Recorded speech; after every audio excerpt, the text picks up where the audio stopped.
Good morning and welcome. Welcome to Wollaston Congregational Church live stream.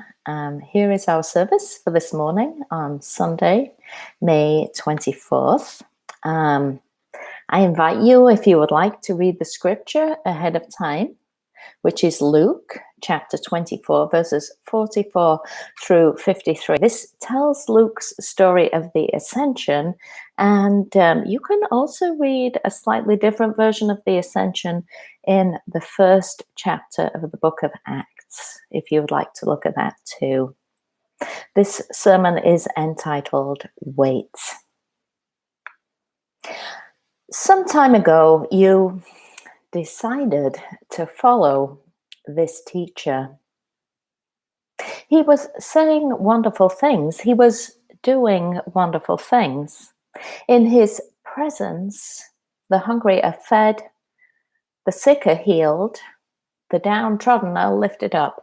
He pays attention to children and women, those who are blind or cannot hear, those who are disfigured by leprosy. He is kind and he is true.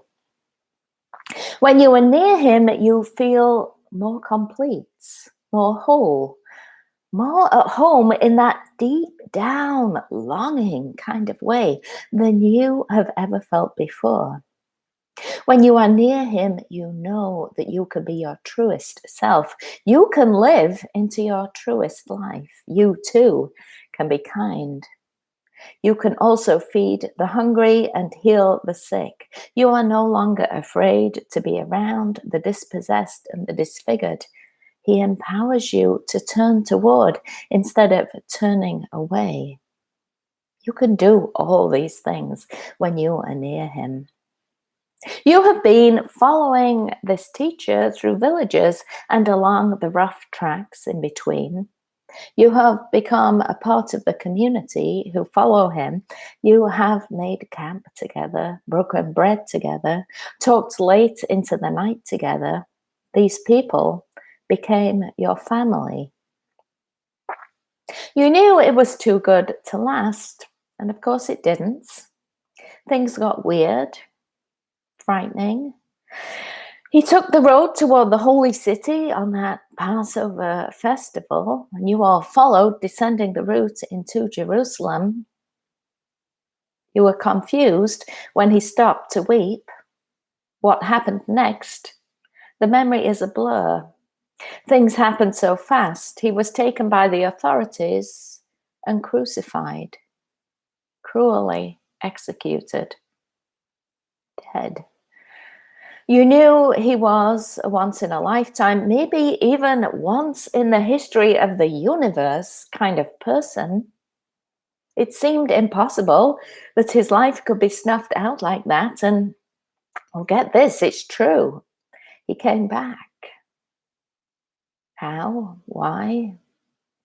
You don't know.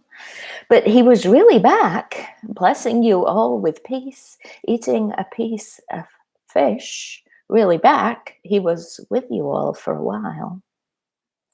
Until today.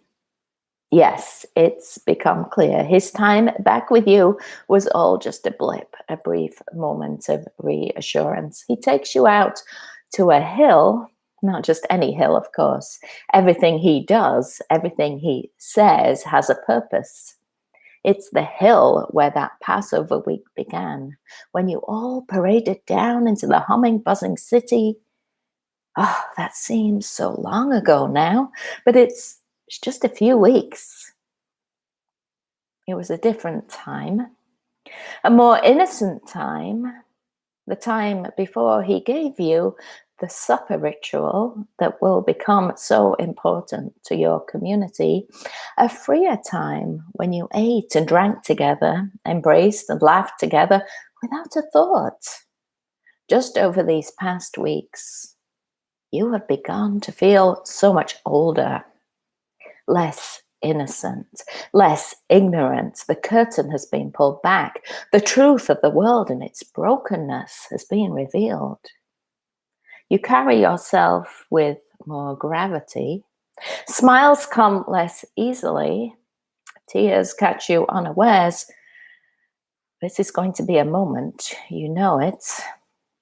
Is this the time the religious people are always talking about? Especially those fringe folk who make their camp out in the wilderness. Is this the time when the golden age will come, when the kingdom of Israel will be restored to her rightful place? No, he replies, it's not for you to know that time. God's timeline is beyond your comprehension. No, now is the time for you all to begin the task of becoming my church. You are going to be my body on earth, not only in Judea, but all around the world.